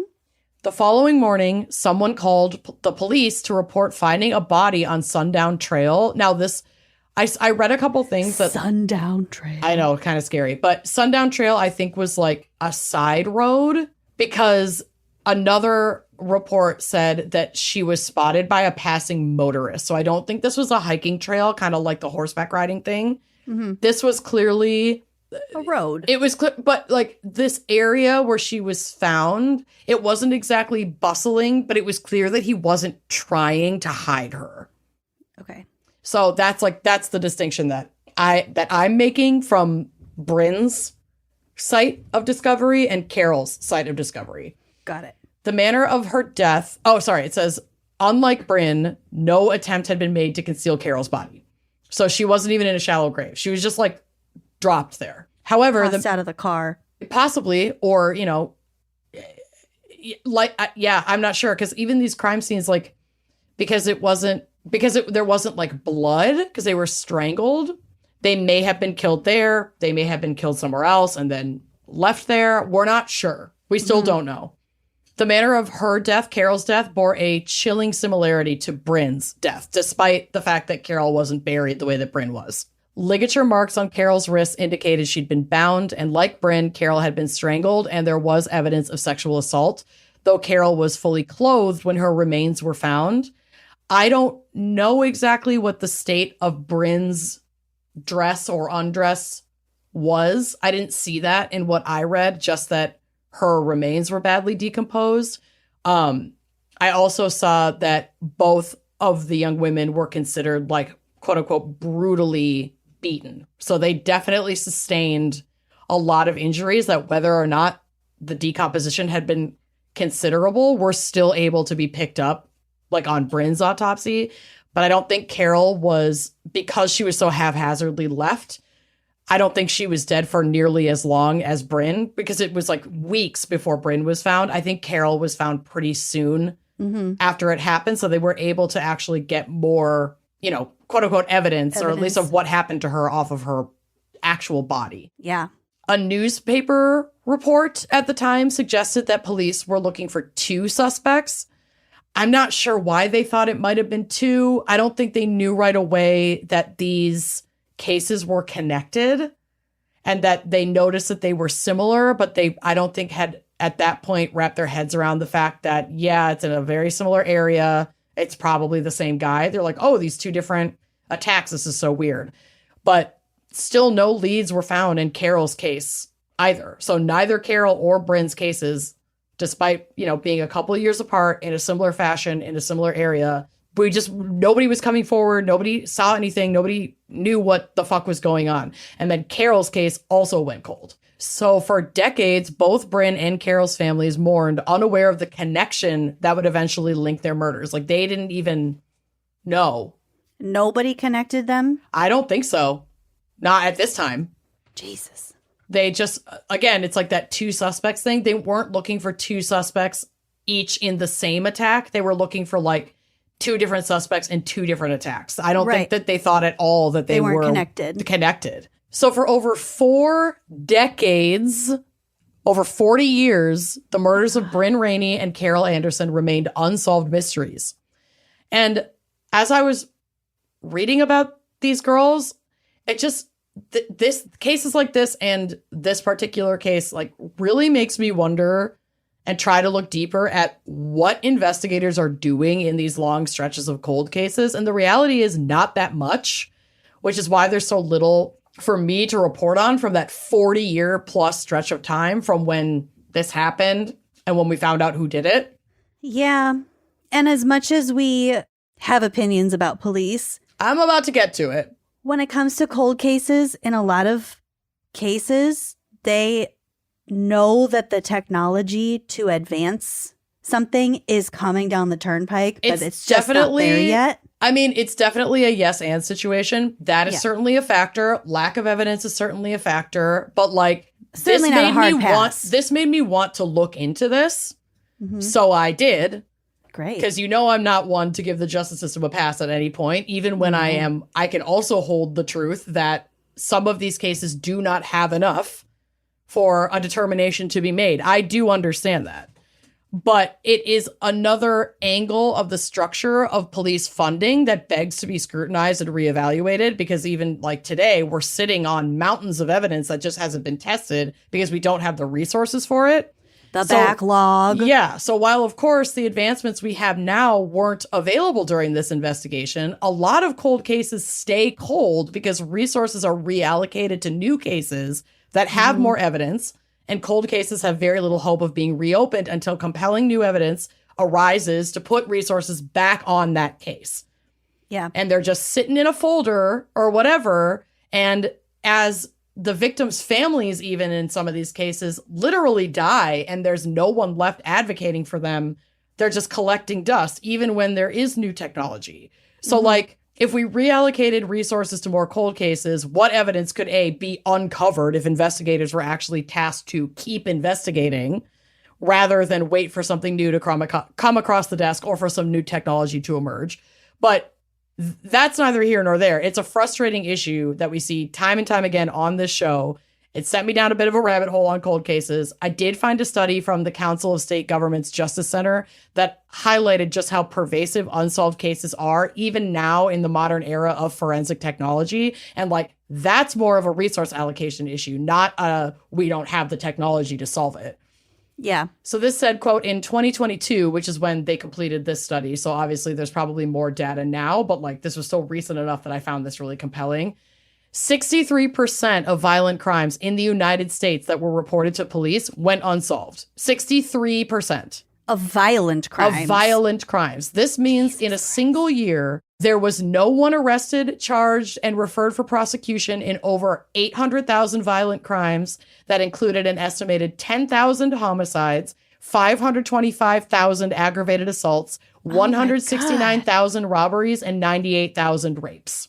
Oh my God. Meanwhile, states that have reallocated funding and invested in not only detectives, and I'm not saying regular cops, I mean like detectives, legitimate investigators, but also invested in community involvement and collaboration, have all seen better outcomes, not in just solving violent crimes and cold cases, but preventing these crimes from happening in the first place. So we have these bloated police budgets in every state, and the data shows time and time again that reallocating those budgets, because cops really don't need fucking tanks and millions in weaponry and tactical gear, has reallocating those kinds of resources has a very positive impact on communities and on like actual solve rates of crime, as well as crime prevention. So I just wanted to like focus on that for a fucking second, because I feel like people really balk and recoil at the defund the police of it all. And we have to remember that like the reallocation of the budget is the main part of what that means. Yeah. Those budgets don't go up consistently without the outcomes to back up the need for that spending, because, or the budgets go up, consistently across the United States for police every year, because it goes into a lot of unnecessary shit that makes a cop on the street like a militarized cool guy, rather than pouring it into community programs that reduce crime and trained investigative teams that actually solve cases, and investing in the kind of crime labs. Empirical evidence showing that it does work. Like crime labs, autopsy, coroner reports, these are all part of the justice system that need funding, because we need those scientists, those experts that can look at a decomposed 27-year-old woman and tell us every fucking possible thing we could possibly learn to find their killer. I was so energized after the crime lab, and after our hosts, our tour guides kind of like gave us a little like empowerment speech. They were like, it's the cops and the bureaucracy and the system that is preventing us from doing our jobs. It's like, you guys are so fucking cool. You have all the tools in the world. They really do. And it's not to say that there hasn't been corruption at those levels as well. There absolutely has. But it's not to the level where people are marching in the street calling for the defunding of a coroner, of their local coroner. Like, there's a difference. Yes. So, and I also think that when you have these cold case units, which are, of course, crucial, important, but In a lot of respects, it's allowing them to cherry pick the cases that they want to take and guess which cases they're not fucking and those up. cold case like investigators are not even necessarily part of a dedicated we focus on cold cases team. It's usually a task force. It's not a department. So it's a task force that is already extending the capacity of investigators that are working on active scenes that do have more evidence. Again, it's that like allocation of resources. So these cold cases get the back burner, and like, I get it, but why do we have these multi-billion-dollar police budgets and we don't infuse them into departments solving more crimes that could solve more crimes? Literally raising your numbers. That's not even me saying like just get rid of it, get rid of all of that. It's like, could we actually infuse that with people who know what the fuck they're doing and have the proper training to work with the scientists, to work with the labs, and like keep these cases important, alive? Yeah. It's just, it makes me so sad. And those numbers are astounding in a year. 98,000 rapes. Yep. And those are the 98,000 that went unsolved that had been reported.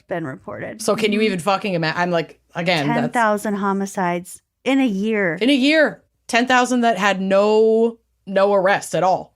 Jesus Christ. Yeah. So it's very sad. It's very frustrating. And, you too can get involved in your local ACAB chapter and connect with like-minded people who want to push for this kind of budget reallocation on the state level. And that's where getting involved in local politics is so important, because you can't really change the like federal fucking police and defense budget. That's a much bigger elephant to eat one bite at a time. But you can get involved on a local level, where your city council and your mayor are like working on those budgets together. You can get involved with your governor. Voice is a little bit louder when there aren't that many other people standing with you. Yeah. I don't know. That's just like, to think of not just these women, but like all of these families that we have discussed where the cases were cold for fucking decades. And like you said earlier, thinking about these people who, yes, they know their children are now gone, but they don't know why. They don't know who. They don't know anything. That's not fucking justice. You might be able to finally say, okay, I don't have to look for her anymore. Yeah. But I don't know how much better that is. And then you're just another flavor of excruciating pain. And your cold case task force is like barely working on anything. And if honestly, in a lot of cases, if these families aren't the ones advocating for the continuation of their children's case, then no one is. No one is. Mm-hmm. And they get completely left in the dust. And then when these tech advancements and forensic advancements do happen, no one is standing there going, okay, check my daughter's file. Check my daughter's evidence. They just get lost. And it's fucking devastating. Anyway, end of the backlog. Not just of rape kits, but like, holy shit, everything. I know. Yeah. Which is, I get it. That's a big undertaking, but doesn't mean we shouldn't try. It doesn't mean we can't take one step toward that. Correct. One single step toward that. Correct. It's a huge mountain to climb. We'll probably never get through it all, but that doesn't mean you can't try to get through some of it. You can't accomplish something. Yeah. You can't piece back together the lives of a few people. But you could even, I don't know, save the lives of future people. Anyway. Wow, what a leap. I know, but that's not what the cops do. So anyway, decades later, in 2007, the El Dorado County Sheriff's Office formed a cold case task force that re-examined these two murders. The first significant breaks came in the years that followed, so after 2007. Between 2012 and 2013, investigators were able to obtain male DNA profiles from evidence in both cases. Now, I don't know exactly what the DNA was. They were like swabs taken from bodies. One was blood on a shirt. So there was a swab taken from Carol's body during her 1979 autopsy. That yielded a male DNA profile. There was blood from a shirt that Bryn had been wearing that also had a partial profile. I think there was additional DNA, but the crucial DNA came from these two things. Okay. I tried to get more information in Carol's case on what was swabbed, as there had been evidence or at least the suggestion of sexual assault in both cases, it's entirely possible that this was like a semen swab. But also keep in mind that these are small samples because at that time, we didn't have this technology. So even though we were like, oh yeah, we should collect this because one day that will be useful, how much is collected is typically a lot less in these older cases. And then they sit in evidence lockers and they do deteriorate over time. So it's very exciting when you find DNA, but it doesn't necessarily end up being, as we've discussed before, like the quote unquote smoking gun that people get like a robust profile. Exactly. It's like, okay, all we can get off of this right now is that it's like a dude with these specific potential, male markers. excretor. These profiles were uploaded to the Combined DNA Index System, or CODIS, but unfortunately no matches were found. The cases were shelved again until 2017 when the task force turned to a groundbreaking technique, genetic genealogy. Ever heard of it? Yeah, I'm not going to go over this in too much detail because most of us know. But in case you don't, the long and short, this method goes beyond direct DNA matches in criminal databases, and instead investigators employed a private company, Paraben Nanolabs, which is a DNA tech company, to analyze the DNA evidence beyond what the El Dorado crime lab was able to get from those samples.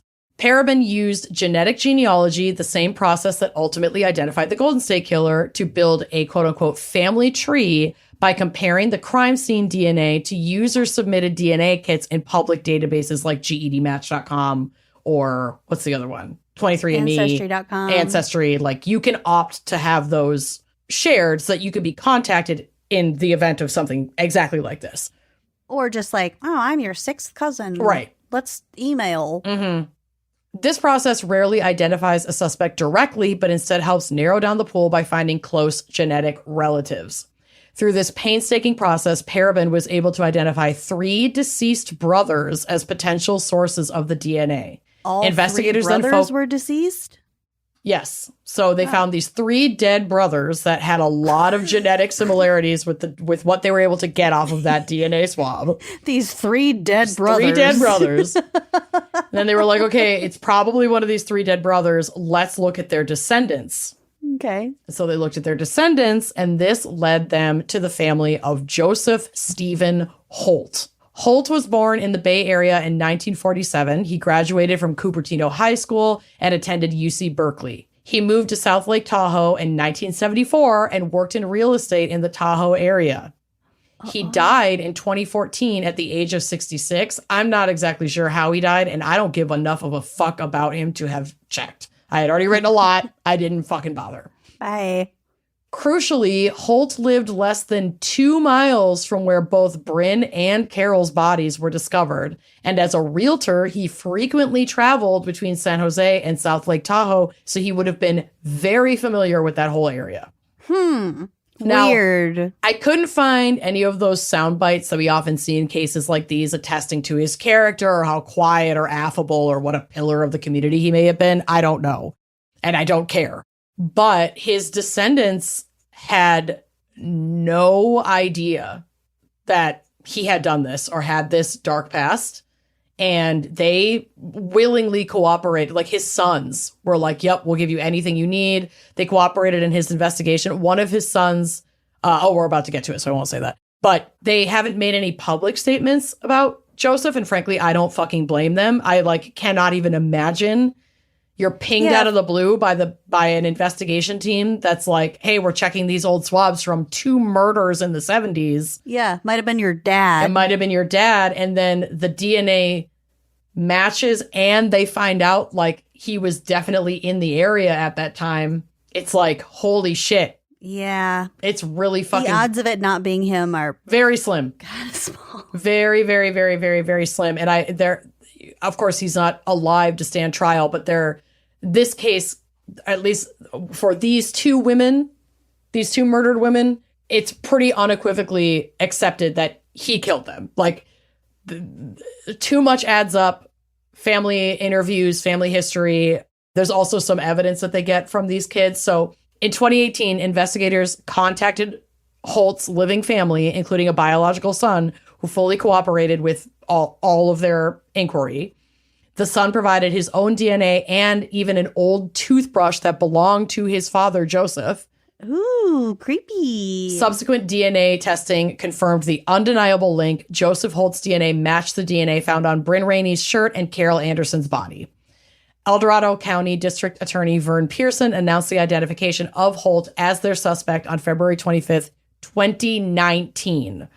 Wow. I mean, these girls were killed in 1977 and 1979, and this man's name is finally being spoken publicly in 2019. Okay, so your dad is dead. Yes, he is. Let's go. If you found yourself in this exact scenario where you were approached by investigators and like, your dad has been really definitively linked to these murders, will you help us close this case? Mm-hmm. Wouldn't a big part of you want to be like, don't talk about my dad that way? Like, I think it would be really hard, but I think the part of me that cares about other people would not let me not cooperate in something like that. And the work of figuring out how to grapple with the discovery of what my father had done is mine and isn't the fault of those families or those girls or the people that were still out here looking for them for the last 40 years. So like, I think that would be one of the most impossible and unfathomable things to be confronted with that you could ever imagine. Mm-hmm. And I really commend this, specifically his son, for his willingness to do that, because I can completely understand the urge to be like, no, I don't want to know these things. And I wouldn't. And I don't want to help the world confirm these things. No, I think it would be unbelievably hard, but I don't think I personally could say no and then like look at myself in the mirror ever again. I don't think I could either. I don't think you could. Especially if he was already dead. If he was alive, that would be a lot. I mean, I think that would be more complicated. Yeah, and it would be my job in therapy to figure out how to preserve the things about my father that I loved and that were meaningful, and the things that I didn't know. Mm-hmm. But again, that's not the response. You know, that's not the responsibility of these girls and their families. No. That's my shit. Let their families get some kind of closure. The way that they've been feeling for the last like fucking 40 years or whatever. Right? It's like, you can handle it. I can be more fucked up. You can get therapy. He's already dead. Yeah, he gone. Yeah. But yeah, no, I mean, I thought about that too when I was writing this. I was like, fuck. I mean, I really feel for his son. Yeah. And his surviving family. Like, this would be earth-shattering. Your whole world would change. Yeah. Especially if you had no fucking inkling that he was like an asshole. No clue. And, you know, if you have these ideas of who your parents are, but also that like earth-shattering sense of self that would get completely fucking thrown in the garbage can because like your parents and, you know, for a lot of people, like raise you, make you who you are. Your entire origin story. Who the fuck am I if my dad was a fucking murderer? Mm-hmm. And then you'd have to think about like, how old was I in 1977? Yeah, he probably wasn't born. Did he come home and have dinner with us that night? Who knows? Woo! Who knows? Also, the Clove Hitch Killer. I think it's on Netflix. Yeah, good. The vibe is Clove Hitch, Golden State. I mean, Clove Hitch isn't real, but you know, it's based on BTK. Yeah, BTK for sure. Similar vibe. So, interestingly, investigators discovered that, quote, Joseph Holt was never on the radar prior to the DNA breakthrough. They had never even looked at him as a suspect, which is frustrating because of something we're about to get to. So, further investigation into Holt's remaining personal effects yielded even more suggestive evidence. They found a 1975 news clipping about an unsolved, non-fatal shooting in Los Gatos. The cats. Mm-hmm. And there was a sketch produced by Los Gatos police at the time of that non-fatal shooting that bore a striking resemblance to a contemporary picture of Holt. I'm going to the drive. Yeah. So much so that Holt is now considered a suspect in that crime as well. It's him. Like, I'm sorry. Someone handed him a picture. Yeah. And said, draw this man. And then they drew him and forgot the bottom half of his goatee, basically. Yeah. Man. Those eyebrows. You know, that's another thing that is so frustrating to read about after the fact, because it's like, if any of these precincts were in the habit of sharing information with each other about some of the cases or, you know, whatever, then like maybe Los Gatos, like this area isn't that far from where he'd already been hanging around in the mid 70s. Like if only, and I know hindsight's 2020, but like if only we had or you know, anyone in connection with the investigation into Bryn or Carol's deaths had access to that and like other people talking about these possibilities or whatever. I know it was like a different crime. It just makes you think about like what could have been. It's like, yeah, that fucking good of a sketch is sitting connected to a different crime in a different precinct somewhere else. And so it's like, it's so close, but it's so far away. Mm-hmm.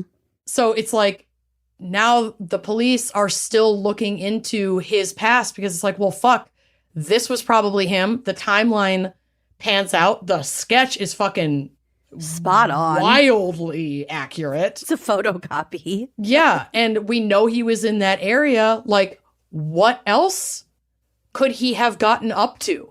Mm-hmm. That's what I always think about, too. It's like, okay, you got caught for murdering 2 women. How many other people did you abuse and potentially murder? How many women did you assault? That's what I want to know. We're going to get there. I'm almost done. But like, I have my thoughts on that. And I think that they are shared. I really think that you'll feel exactly the same way. So while Joseph Holt died in 2014 and will never face trial for the murders of Bryn Rainey and Carol Anderson, the identification of him has brought a measure of closure to their families after decades of agonizing uncertainty. Carol's family did release a public statement saying that through the hard work and efforts of the investigators, they were able to give the family some answers and some closure, and to ultimately allow Carol Anderson to rest in peace with like the knowledge of who did this to her. What guts me is that with him dead, we'll never know his motive for these murders, though it's certainly speculated that they were acts of sexual violence. It's possible that he had intended to rape these girls and things either got out of hand or he wanted to get away with it and not leave the girls alive to implicate him. Yeah. But like you were just, I think, getting to, with crimes as violent and potentially sexually motivated, I mean, it seems pretty clear that they were, as these, not just because there's evidence of sexual assault, but a lot of like tying up, the strangulation, that's all very closely connected to sexually motivated crime. It's ritualistic, yeah. And you don't just jump to that. No, it's highly unlikely these were his only 2 victims, even if they were the only 2 that he killed. Yeah. So, to that end, the El Dorado County Case Task Force continues its investigation into Joseph Holt, seeking to determine if he may be responsible for other unsolved crimes in the South Lake Tahoe and San Jose areas. They're asking for the public's help in identifying any crimes that may have been witnessed, or if you know any victims that may have been associated with Holt. Anyone with information is urged to contact the task force hotline at 530-621-4590.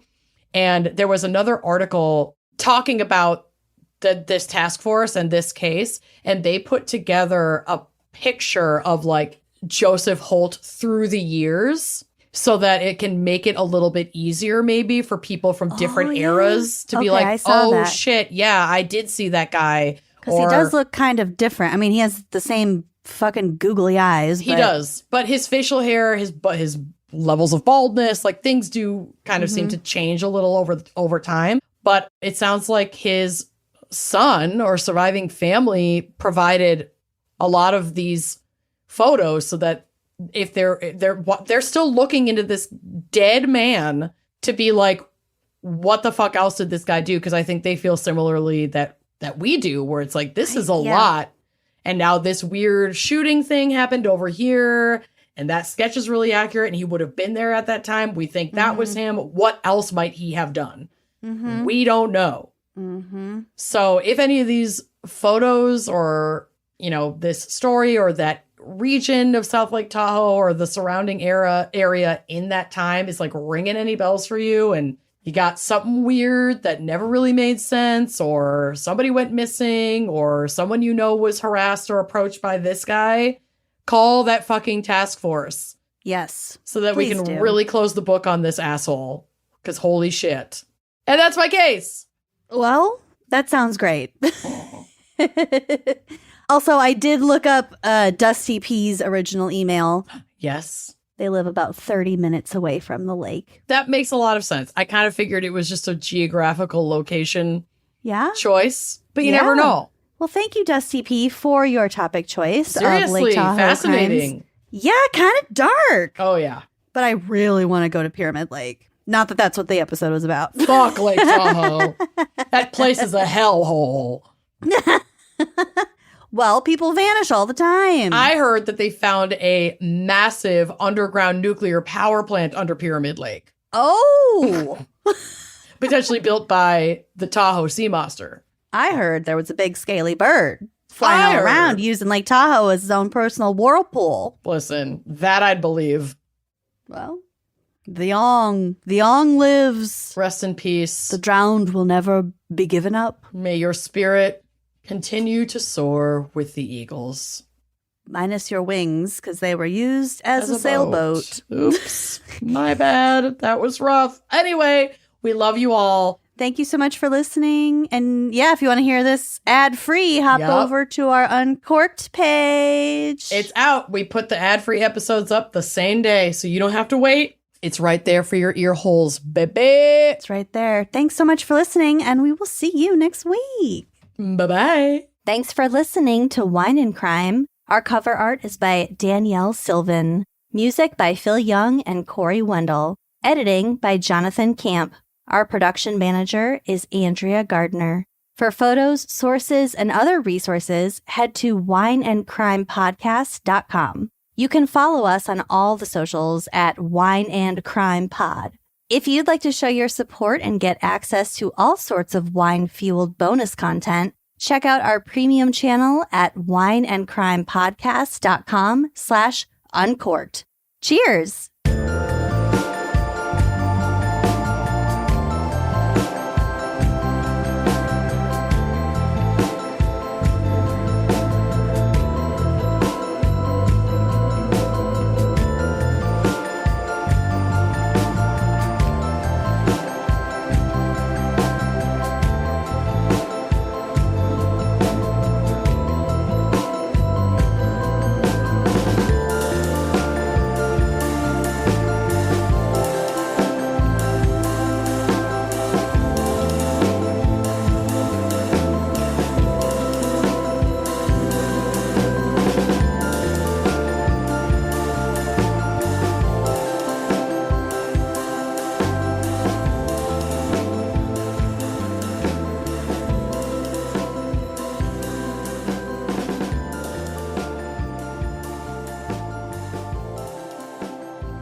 This episode of Wine and Crime is brought to you by Progressive Insurance. Do you ever think about switching insurance companies to see if you could save some cash? Progressive makes it easy to see if you could save when you bundle your home and auto policies. Try it at Progressive.com. Progressive Casualty Insurance Company and affiliates. Potential savings will vary. Not available in all states.